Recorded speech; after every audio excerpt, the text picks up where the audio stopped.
Hola, hoy vamos a meternos de lleno en el corazón de la producción de los rumiantes, el ruminoretículo. Pero ojo, que no es un simple órgano, ¿eh? Es un motor, uno muy complejo. Y claro, como cualquier motor puede tener averías, y algunas son catastróficas. En este análisis vamos a desglosar las 4 fallas digestivas más importantes y críticas. Vale, esta va a ser nuestra hoja de ruta. Primero vamos a hablar del concepto general de falla del motor, para que entendamos bien la raíz del problema. Y luego nos lanzamos a analizar 4 averías clave: el meteorismo, la acidosis, la reticuloperitonitis y, para terminar, la indigestión vagal. ¿Vamos a ello?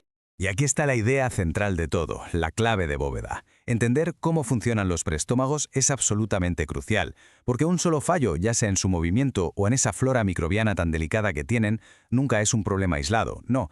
Es la primera ficha de un dominó que empieza a caer y que puede arrastrar consigo la salud de todo el animal. Este es nuestro protagonista de hoy, el ruminoretículo. Pensemos en él no como un estómago, sino como una cuba de fermentación viva, siempre en movimiento. Es un ecosistema afinado a la perfección.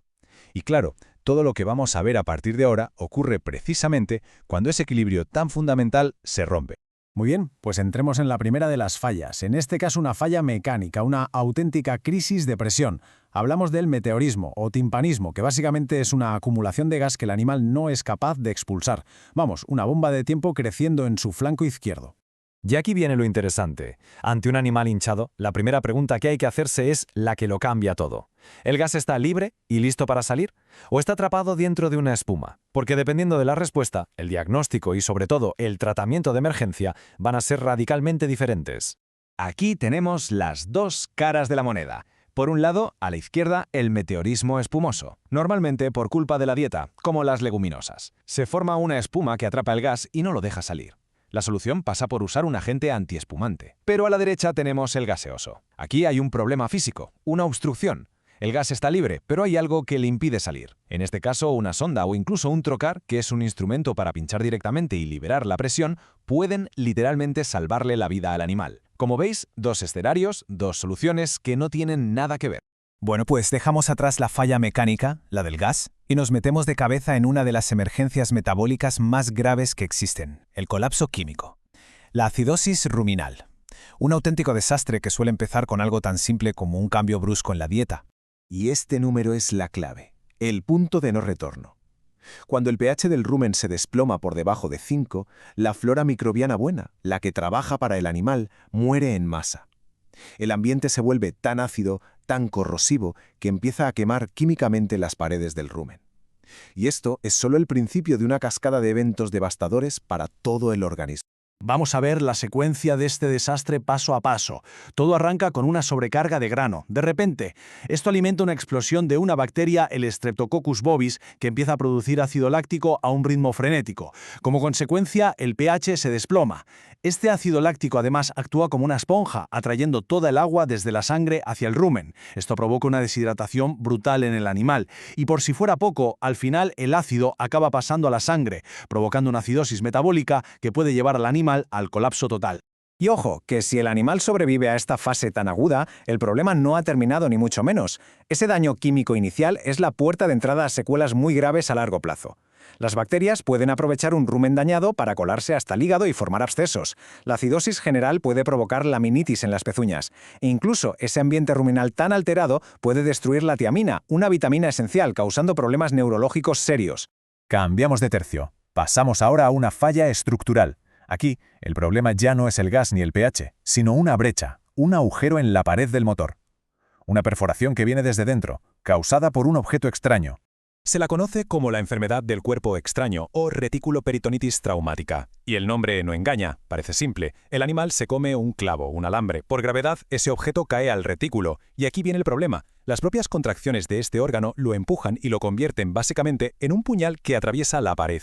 Una vez que se produce la perforación, se abren varios escenarios. En el mejor de los casos, el cuerpo reacciona bien y consigue encapsular la infección, creando una peritonitis localizada. Pero si la infección se extiende por todo el abdomen, la cosa se complica mucho con una peritonitis difusa. Y luego está el peor escenario posible, que el objeto metálico atraviese el diafragma y llegue a pinzar el saco que envuelve al corazón. El resultado es una peritonitis traumática, Una infección que genera unos ruidos al auscultar que de verdad recuerdan a una lavadora y que conduce a un fallo cardíaco. Y esta imagen, esta es la estampa clásica del dolor que provoca esta enfermedad. El animal arquea la espalda, separa los codos del cuerpo y se niega a moverse. Es un intento a la desesperada por aliviar la presión y el dolor que siente en esa zona. Esta postura, que se llama antiálgica, es tan característica que se convierte en una pista diagnóstica fundamental. Y con esto llegamos a nuestra última falla, la pérdida de control. ¿Qué pasa cuando el sistema nervioso, el que dirige todo el motor digestivo, deja de funcionar como debería? Pues el resultado es una parálisis funcional. El motor se para. Pues el síndrome de Hoflund, o indigestión vagal, es justo eso, y muchas veces es una secuela directa de lo que acabamos de ver, de una reticuloperitonitis. Toda esa inflamación y las cicatrices que se forman alrededor del retículo pueden acabar dañando las ramas del nervio vago. Y claro, si el nervio vago es como el director de orquesta de las contracciones digestivas, si se daña, la música se para. Y esto que vemos es lo que delata al síndrome. Es un signo prácticamente inconfundible, la forma de pera-manzana. Si miramos al animal desde atrás, vemos el flanco izquierdo, arriba, abultado por el gas acumulado. Esa es la manzana. Y luego el flanco derecho, abajo, distendido por el líquido que no avanza, esa es la pera. Esta silueta asimétrica es el sello de identidad de que el tránsito digestivo está paralizado. Bueno, pues hemos recorrido las 4 grandes fallas del motor ruminal. Como hemos visto, cada una tiene su propia causa, sus propios signos, pero todas están conectadas por ese efecto dominó del que hablábamos al principio. Un fallo lleva al siguiente. Este cuadro lo resume todo a la perfección. En el meteorismo, una falla mecánica, por gas, que vemos como una distensión del flanco izquierdo. En la acidosis, una falla química, por el pH, que se manifiesta con un animal deprimido y deshidratado. En la RPT, una falla estructural, una perforación, que delata esa postura de dolor tan típica. Y finalmente, la indigestión vagal, una falla de control, nerviosa, con esa forma tan inconfundible de pera-manzana. Y todo esto nos deja con una pregunta final que es la más importante. Hemos estado todo el rato analizando cómo se rompe el motor, pero el verdadero desafío es el mantenimiento preventivo. Entender estas patologías no solo sirve para saber cómo tratarlas, sino sobre todo para diseñar estrategias de manejo y de nutrición que eviten que ocurran, que impidan que esa primera ficha del dominó llegue siquiera a caer. Ahí de verdad reside la clave de todo.